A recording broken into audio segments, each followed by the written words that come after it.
지난 5월 소비자 물가 상승률이 2.7%로 하락세가 이어졌습니다. 하지만 수입 과일을 들여와도 비싼 과일값은 여전했고요. 석유와 가공식품 물가마저 뛰었습니다. 정부는 하반기 농산물과 식품 원료 등 51종에 대해 관세를 내리거나 없애기로 했습니다. 취재 기자 연결합니다. 이승은 기자. 네, 경제부입니다. 네, 지난 5월 소비자 물가 상승률이 2달 연속 2%대를 기록했는데 자세한 소식 전해주시죠. 네, 통계청은 지난 5월 소비자 물가 상승률이 1년 전 같은 달보다 2.7% 상승했다고 밝혔습니다. 2달 연속 2% 후반대입니다.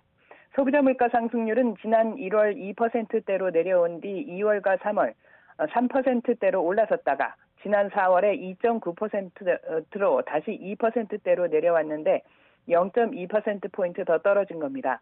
하지만 높은 식탁 물가는 여전했습니다. 농산물 물가가 19% 올라서 전체 지수를 0.69%포인트 끌어올렸습니다. 신선식품 지수 상승률이 17.3%로 고공행진을 이어갔는데 신선 과일의 경우 39.5% 상승했습니다.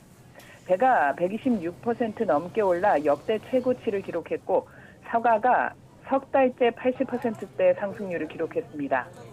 토마토 37.8%, 고구마가 18.7%, 배추가 15.6% 올랐습니다. 가공식품도 2% 상승했습니다. 이에 따라 체감 물가에 가까운 생활 물가 지수 상승률이 3.1%로 전체 물가 상승률을 웃돌았습니다.